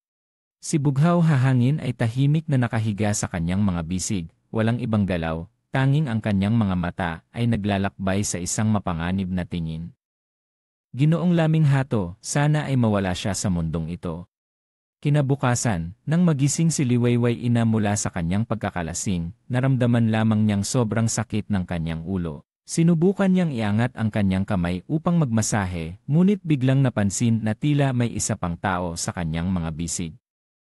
Yumuko siya, nakita lamang ang isang ulo na may magagandang kulot. Bago pa man lumitaw ang pangalan ng taong iyon sa kanyang isipan, bigla siyang napasigaw, "Laming hato." Ngunit sa sandaling ito ay napagtanto niyang may mali. Sa kanyang puso, biglang nagkaroon ng masamang pakiramdam. Itinulak niya ng malakas ang taong natutulog, na biglang nahulog mula sa kama. Si Bughaw Hahangin ay nahulog sa sahig na may tunog, ganap na nagising. Nang itinaas ang kanyang ulo, nakita niya si Liwayway Ina na may nakasimangot na mukha. "Bakit ka nandito?" Ang malamig na boses na walang emosyon ay agad na nagdulot sa kanya ng sama ng loob. O kung si Liwayway Ina ito bago siya makipaghiwalay sa akin, marahil ay hindi siya magiging ganito kalamig sa kanya. Ngunit sa kabutihang palad, ang taong nakakita sa ganitong hitsura niya ay si Liwayway Ina, ang taong nakakita kung paano siya nang aasar sa akin, kung paano ako nakipaghiwalay sa kanya. Nang marinig ito, napagtanto ni Liwayway Ina na masyado siyang nagalit, hindi niya napansin na ang silid na ito ay hindi kanyang silid. Ang kanyang mukha ay bahagyang gumanda, ngunit ang pagdududa sa kanyang mga mata sa kanya ay hindi nabawasan. "Bakit ka natutulog sa parehong kama ko?" Sa simula, balak kong ayusin siya at matulog sa sala, ngunit hinila mo ako at hindi mo ako binitiwan. Si Bughaw Hahangin ay mukhang hindi masaya. Nakita ang likod ni Liwayway Ina na umaalis, halos naggangalit ang kanyang mga ngipin. Si Bughaw Hahangin ay mukhang hindi masaya. Nakita ang likod ni Liwayway Ina na umaalis, halos naggangalit ang kanyang mga ngipin. Ang Igidene, Pamilya Ginoong Laming Hato. Tumingin ako sa isang kakaibang numero na lumiwanag sa screen. Sa unang pagkakataon ay naramdaman kong si Liwayway Ina ay parang isang piraso ng band-aid na hindi matanggal. Nakakainis. Noong mga nakaraang panahon, matapos kong i-block siya, tahimik siyang naging ilang sandali. Kamakailan, hindi ko alam kung ano ang nangyari, nag-block ako ng isang numero, nagpalit siya ng ibang numero para tawagan ako muli. Matapos kong isara ang tawag at i-block ang bagong numero, ang tunog ng telepono na walang tigil na tumunog ay sa wakas tumigil. Dahan-dahan akong huminga, pinatay ang tunog ng telepono at inilapag ito ng nakaharap sa mesa. Sa wakas ay nagkaroon ako ng oras upang suriin ng mabuti ang mga dokumento sa aking harapan. Ang proyektong ito ay ang unang malaking proyekto na aking hinawakan mula nang dumating ako sa grupong PNE. Kung makakaya kong tapusin ito ng mahusay, ang aking posisyon sa mataas na pamunuan ng PNE ay magiging matatag. Noong una, tinanggap ko ang proyektong ito ng walang pag-aalinlangan, ngunit matapos kong kunin, napansin kong biglang lumitaw ang pangalan ni Liwayway Ina sa listahan ng bidding. Hindi ako natatakot na makipagtagisan kay Liwayway Ina. Ngunit hindi ko maintindihan kung ano ang layunin ng kanyang pagkilos na ito. Ang pundasyon ng grupong Liwayway ay nasa Haitian. Bigla siyang pumasok sa proyekto ng ETN, marahil ay dahil sa akin. Nang maisip ko ito, hindi ko napigilan ang pagtawa. Hindi ba naiisip ni Liwayway Ina na ang kanyang ginagawa ay napakaromantiko? Isang bahagi ay naghahanda ng kasal sa isang lalaki, habang ang kabilang bahagi ay patuloy na nakikipag-ugnayan sa ibang lalaki, sabay-sabay na naglalakad sa dalawang bangka. At naglakas loob pang sabihin sa akin na hindi tulad ng iniisip ko ang relasyon nila ni Bughaw Hahangin. Pero kahit na talagang hindi siya umiibig kay Bughaw Hahangin, ano ngayon? Sa huli, si Bughaw Hahangin pa rin ang napili niyang maging asawa. Kahit na hindi ako ang nag-iisang anak ng isang bilyonaryo, hindi niya ako dapat gawing kaibigan na naging panakip-butas. Ang bidding na ito ay partikular na masigla. Hindi lamang ang Mienili at ang grupong Liwayway, halos lahat ng mga nangungunang pamilya ng EDNA ay kasali. Siyempre, marami rin ang mga katulad ni Liwayway Ina na galing sa ibang mga lungsod. Dahil sa sobrang dami ng tao, ang mga organizer ay nag-organisa ng isang salu-salo, inanyayahan ang lahat ng mga grupong kasali sa bidding. Nang dalhin ng tiyahin ko ang imbitasyon, may misteryosong pagdapo siya sa akin. Tumingin ako sa kanyang mga mata, naisip kong may mahalagang impormasyon akong na-miss, naguguluhan akong tumingin sa kanya. May iba ka pang kailangan gawin, tiya. Nang marinig ito ng tiyahin ko, tinapik niya ako. Nakita niyang tila talagang nakalimutan ko ang mga napag-usapan ilang araw na ang nakalipas, kaya hindi na siya nagtagal sa sikreto, lumapit siya at malakas na tinapik ang aking balikat. Naku, hindi ba't sinabi ko sa iyo na makikita mo ang anak ng kaibigan ko? Ang batang iyon ay medyo abala kamakailan, hindi siya nakapag-ayos ng oras. Sakto, sa bidding na ito ay darating din siya, maaari kayong magkasama. Nang marinig kong ito ay tungkol sa pagpapakilala, agad akong nakaramdam ng kaba. Dagdag pa, ang lugar at oras ng pagkikita ay nagdulot sa akin ng sabay na pagtawa at pag-iyak. Tiya, pareho kaming pupunta sa bidding, hindi ba't magiging magkalaban kami? Ikaw ang unang nag-ayos ng date para sa kalaban sa mismong bidding. Sinunod ko ang aking sinasabi, nakipagtulungan na itinaas ang aking hinlalaki. Ngunit tila hindi ito alintana ng tiyahin ko. Ano naman ang masama? Sa loob ng arena ay mga kalaban, pero sa labas ay hindi naman tiyak. Tinanong ko na, kahit na hindi pa siya nagkaroon ng boyfriend, nagustuhan niya ang isang batang lalaki, at narinig kong parang ikaw. Nang marinig ito, nagulat ako, at naisip ko na noong nakaraang pagkakataon ay kaibigan ko na ang taong iyon. Dahil hindi ko pinansin ang hakbang ng pagkakaibigan, nakalimutan ko na ito. Lumipas na ang panahon, syempre nakalimutan ko na ang tungkol sa pakikipag-date. Ngayon na naalala ako ng tita ko, saka ko lang naisip ang taong iyon, ang taong gusto niya ay katulad ko. Matagal na kaming magkaibigan. Maari bang nakipagkaibigan siya sa akin dahil dito? Napakunot ang aking noo at ang simpatsya ko sa kanya ay unti-unting nabawasan. Ngayon na tiningnan ko ulit, parang hindi naman talaga siya ayaw makahanap ng boyfriend, kundi hindi pa niya nakakalimutan ang taong nasa puso niya. Sa ganitong sitwasyon, kung makikialam ako, parang inilalagay ko ang sarili ko bilang kapalit, hindi ba? Hindi ko ito nabanggit sa tita at hindi rin niya alam. Ngumiti na lang ako at tinanggap ang imbitasyon. Para sa pagtitipon na binanggit ng tita, wala na akong interes. Pero hindi ko inasahan na ang aking katahimikan ay naisip ng tita bilang pagsang-ayon. Sa araw ng bidding, kumilos ang tita ng may determinasyon, diretsong naghintay ng sasakyan sa labas ng mansyon ng pamilya si. Magandang araw, Ginoong Laming Hato. Isang babae na nakasuot ng cheongsam, nang makita akong lumabas, agad na lumapit. Nakatayo lang ako sa harap niya, hindi na umusad pa, at hindi rin nagsalita. Napansin niyang naguguluhan, ibinaba ang kanyang mga mata, tinakpan ang kanyang pagkadismaya, at pagkatapos ng ilang sandali ay sumagot, "Ako si Mayumi Mendoza. Ako si Ginoong Laming Hato." Maingat kong binanggit. Nang siya ay mag-sign na sumakay sa sasakyan, maayos akong umupo sa passenger seat. Hanggang sa magsara ang pinto ng sasakyan, hindi ko alam kung nagagalit ba ako o ano, tahimik siyang hindi nakipag-usap sa akin. Tumingin ako sa tanawin sa labas ng bintana, ngunit hindi ko maiwasang isipin ang tatlong salitang Mayumi Mendoza. Wala akong espesyal na alaala sa pangalang ito, pero parang medyo pamilyar. Dahan-dahan kong nilingon siya, nakita kong nakatuon siya sa pagmamaneho, gusto sanang magsalita pero hindi alam kung paano. Sa huli wala pa rin akong nasabi. Mabilis na huminto ang sasakyan sa harap ng bulwagan ng salu-salo. Bumaba kami ni Mayumi Mendoza. Balak kong pumasok ng diretsyo, nakalakad na ako ng kaunti pero siya ay nanatiling nakatayo sa likod. Nang lumingon ako, nakita kong nakatayo siya sa kanyang pwesto, medyo nakalutang ang kanyang mukha. Anong nangyari?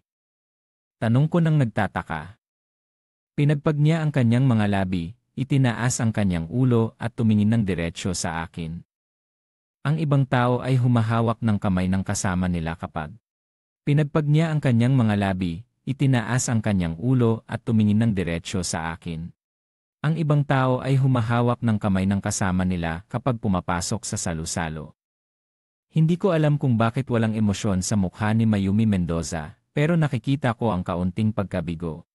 Umubo ako ng bahagya, medyo walang magawa, bumalik ako at inakbayan siya habang sabay kaming naglakad patungo sa bulwagan ng salu-salo. Nang malapit na kami sa pinto, hindi ko na napigilan ang tanong, nagkakilala ba tayo dati? Nang marinig ang tanong ko, lumitaw ang pagkadismaya sa mga mata ni Mayumi Mendoza. Talagang hindi ka naalala. Sa sandaling iyon, akala ko hindi siya sasagot sa tanong na ito. Huminga siya ng malalim at sinira ang katahimikan. Magkaklase tayo noong high school, pero palagi akong nakaupo sa sulok ng klase. Matagal na siyang may gusto sa akin mula nang una akong lumapit sa kanya. Hindi tulad ng ibang mga estudyante na basta-basta lang bumabati at hindi na muling nakikipag-ugnayan, hindi ko siya pinabayaan dahil sa kanyang katahimikan. Naging ako ang pinakamaraming nagpakita sa kanyang buhay, nakipag-usap sa kanya ng pinakamarami, naging tanging liwanag sa kanyang buhay. Pagkatapos, nag-aral siya sa ibang bansa at tumanggap ng therapy sa isip. Sa unang pagkakataon, nag-ipon siya ng lakas ng loob upang magtanong tungkol sa akin, ngunit nakatanggap siya ng balita na ako ay may kasintahan. Hanggang sa sandaling ito, nang marinig ko ang paliwanag ni Mayumi Mendoza, saka ko lang natagpuan ang mga piraso ng alaala na may kaugnayan sa kanya sa sulok ng aking isipan. Hindi ko napigilang sabihin, sa loob ng ilang taon, ang dami mong pagbabago, mas maganda ka na. Nang marinig ang huli kong sinabi, hindi niya napigilan, bahagyang namula ang kanyang mga tainga. Sa bulwagan ng salusalo, napakaingay, maraming tao ang dumalo sa bidding. Kamakailan lang kaming pumasok sa bulwagan, isang lalaki at isang babae ang pumasok din narinig ko lang ang ingay, sa reflex ay lumingon ako sa direksyon ng pinto. Ngunit hindi ko inasahan na ang aking mga mata ay direktang tumama sa taong dumating. Ginoong Laminghato. Pareho kaming nagulat na sumigaw na nakakuha ng atensyon ng iba pang tao sa bulwagan. Lahat ay tumingin sa pinto, habang ako, na napilitang tiisin ang mga tingin, ay nakakunot ang noo. Ang pamilya Liwayway Ina at pamilya Bughaw Hahangin ay mga nangungunang angkan din sa Haitiden. Kami, sina Liwayway Ina at Bughaw Hahangin, ay dumating sa bulwagan upang dumalo sa isang salusalo. Bakit ganito ang gulo? Natatakot na madamay. Hindi ko pinansin ang dalawang tao sa likod. Lumingon ako at hinawakan ang kamay ni Mayumi Mendoza at mabilis na pumasok sa loob ng bulwagan. Sa likod, si Liwayway Ina ay patuloy na naguguluhan sa aking presensya dito, at nang makita akong humahawak ng kamay ng babae sa tabi, ang kanyang galit ay nagdilim sa kanyang mga mata, na hindi na niya pinansin si Bughaw Hahangin na nasa tabi. Agad siyang humabol sa akin, malakas na nagtatanong, Ginoong Laminghato, sino ang taong iyon? Bakit kakasama niya? Nang si Bughaw Hahangin ay mabilis na humabol, ang narinig niya ay ang puno ng galit na tanong ni Liwayway Ina. Wala siyang sinabi, ang kanyang mga mata ay lumilipat-lipat sa pagitan ng dalawang taong naghawak ng kamay, at pagkatapos ng ilang sandali, ang kanyang mukha ay puno ng pang-uuyam. Ano pa ang maaring mangyari? Siguradong pagkatapos makipaghiwalay sa iyo, siya ay kumapit sa ibang tao. Kung hindi, paano siya makakapasok sa bulwagan ng bidding sa kanyang katayuan? Sinasabi niya ito ng may tiwala, na hindi nakikita ang madilim na mukha ni Liwayway Ina at ang kakaibang tingin ng mga tao sa paligid. Ang pamilya Ginoong ang pinakamayamang angkan sa bulwagan. Ako ang nag-iisang anak ng bilyonaryo, kailangan ko bang kumapit sa ibang tao para makapasok sa bulwagan? Saan galing ang mga tanga na ito?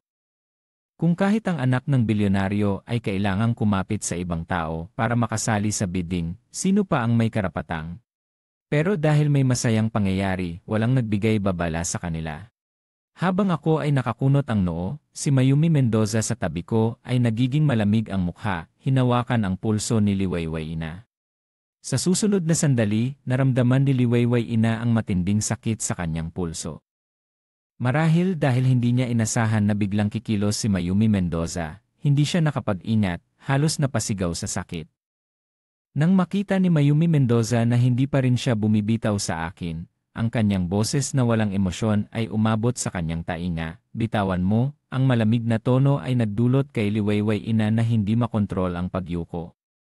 Tumingin siya sa taong nasa harap niya, ang kanyang mukha ay lalong nagiging masama. Napagtanto ang mahirap na sitwasyon niya, si Bughaw Hahangin ay hindi makapagpigil sa awa, agad na itinuturo ang daliri kay Mayumi Mendoza, sinisigawan, alam niyo ba kung sino kami? Bakit niyo kami ginagamot ng ganito? Hindi niyo ba ako pinapaniwalaan na kaya kong gawing hindi kayo makalakad? Si Mayumi Mendoza ay hindi nagsalita, Ngunit ang tingin ng madilim na anino sa kanyang mga mata at ang hindi paghadlang sa mga walang katotohanang salita ni Bughaw Hahangin ay nagpapakita na ang kanyang iniisip ay hindi naiiba sa kanya.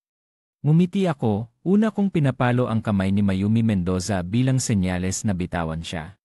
Kahit na medyo ayaw ni Mayumi Mendoza, nang makita ang aking pagtango, sumunod siya at binitiwan ang kanyang kamay. Nang makita ang aming reaksyon, ang mukha ni Liwayway Ina ay sa wakas ay naging mas mabuti ng kaunti. Kahit si Bughaw Hahangin ay nag-isip na kami ay natatakot kaya't nagbigay daan. Nais niyang magsalita ngunit sa susunod na sandali, tinanggal ko ang pin na nakadikit sa aking dibdib at walang pag-aalinlangan na itinusok ito sa kanyang kamay. Si Liwayway Ina ay patuloy na naniniwala na hindi ko talaga kayang kumilos. Nag-isip na kami ay natatakot kaya't nagbigay daan. Nais niyang magsalita ngunit sa susunod na sandali, tinanggal ko ang pin na nakadikit sa aking dibdib at walang pag-aalinlangan na itinusok ito sa kanyang kamay. Si Liwayway Ina ay patuloy na naniniwala na hindi ko talaga kayang kumilos. Kahit na mahal ko siya ng sobra, paano ko maaring saktan siya? Siguradong nag-akto lang ako para takutin siya. Hato, alam mo, nang magsalita si Liwayway Ina, biglang tumama ang karayom sa likod ng kanyang kamay. Ang biglang sakit ay nagdulot sa kanya ng panghihina, kaya't binitiwan niya ang kamay na humihila sa akin. Agad kong sinamantala ang pagkakataon para umatras, iniiwasan ang suntok na papalapit mula kay Bughaw Hahangin, at bang, isang malakas na sampal ang tumama sa kanyang mukha. Agad na lumitaw ang isang malinaw na marka ng kamay sa mukha ni Bughaw Hahangin. Ang kanyang mga mata ay puno ng hindi makapaniwalang ekspresyon, hindi kailanman niya naisip na maglakas loob akong gumalaw. Sa kabila ng kanyang galit na anyo, nanatili akong kalmado, parang hindi ko siya sinampal kundi nagbigay lang ng bati.